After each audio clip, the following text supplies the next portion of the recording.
Greetings, people of the internet. My name is Christopher Tyner, and I am with the Evansville Civic Theater. For the last 5 years, I have been the box office manager and director of education at the theater, and beginning this May, I'll be taking over as the managing artistic director. Now, in taking over that position, I've been kind of looking for a project to make Civic Theater a bigger presence on the map that is Southern Indiana. Now, the stars have aligned just right, and a marriage has been formed between Civic Theater and Lincoln Amphitheater to produce a musical featuring talent in Southern Indiana and basically the whole tri-state area. So Civic Theater is going to partner this summer with Lincoln Amphitheater to produce the musical that we all have come to know and love over the years, The Wizard of Oz.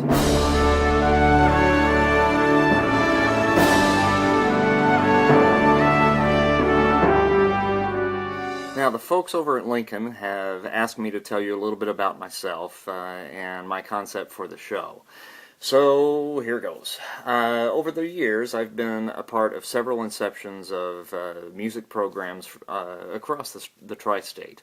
About 20 years ago, I know I'm dating myself there, I was fortunate enough to be cast as Harold Hill in The Music Man, the very, very first Evansville Vandenberg School Corporation summer musical. After that, about 10 years later, I took over as the choreographer for the first 10 years of the Warwick County Summer Musical Program, and I performed in the very first Henderson Community Musical as Will in Oklahoma, and then went on to direct the next couple of productions over at the Henderson Fine Arts Center. Okay.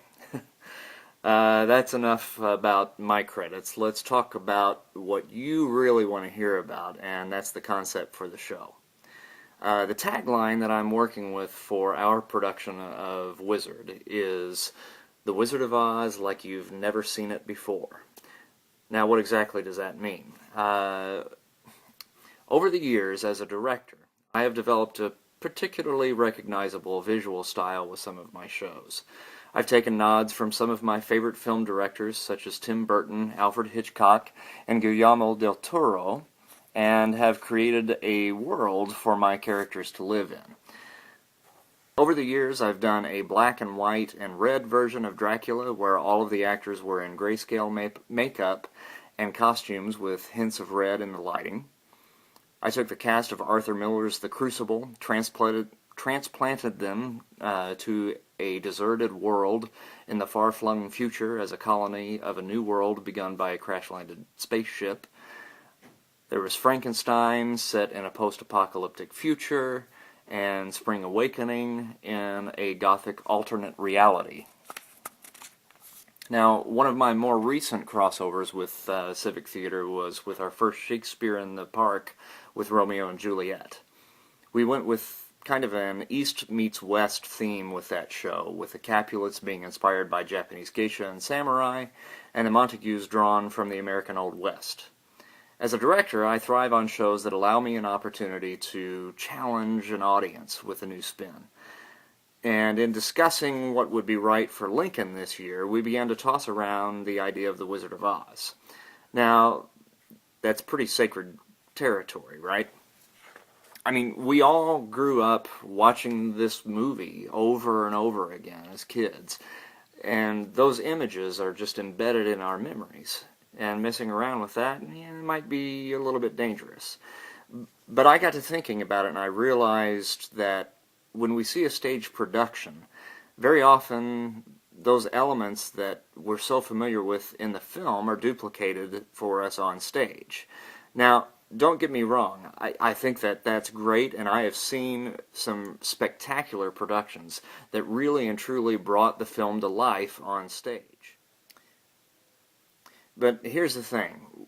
Once I started looking at the world of Oz and did a little historical research on how it came to be, I started to kind of develop an idea to give the world a completely new spin, while still staying true to the family-friendly show that we all know and love. The more and more that I thought about the show, the more I realized what a wonderful playground The Wizard of Oz could be. L. Frank Baum, the author of the book, was writing The Wizard of Oz at the tail end of the Victorian era. Now, being a child of the 1980s, there was a sci-fi culture kind of underground movement that began to kind of take hold that was called steampunk. Now, what is steampunk? Steampunk is a mixture of the Victorian era, the Wild West, and a little bit of modern technology kind of thrown in there for good measure. There's a lot of clockwork design and gears worked into the design of the looks of the world of steampunk. And with its roots in the late 1800s, I think The Wizard of Oz is kind of a perfect fit for exploration in this universe. Now, not to worry though.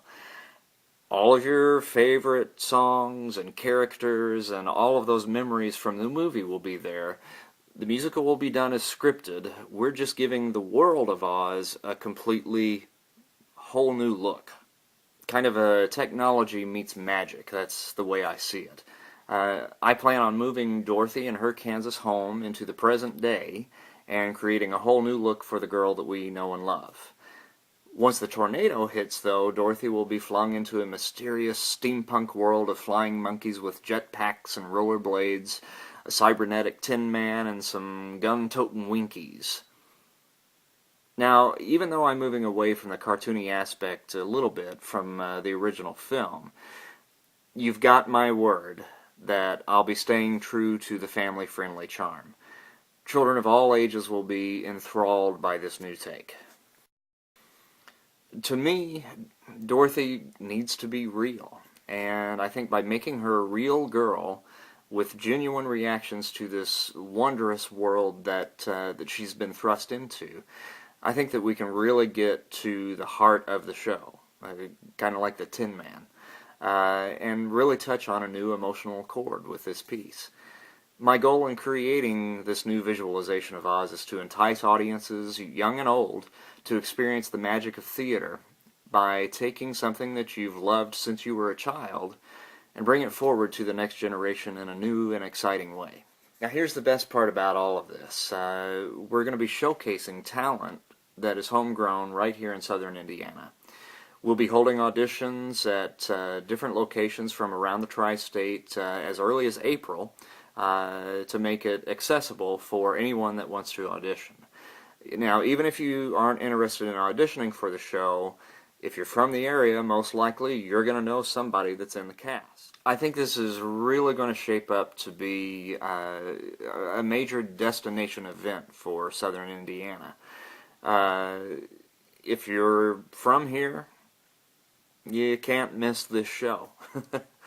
And if you're not from here, come and see what we have to offer. We're a great community of actors and singers and performers, and we're really looking to try to make our community grow through the art that we love, the art of theater. So I hope that you take the time out to visit with us this summer at Lincoln Amphitheater with our production of The Wizard of Oz like you've never seen before. And I will look forward to seeing you on the other side of the rainbow.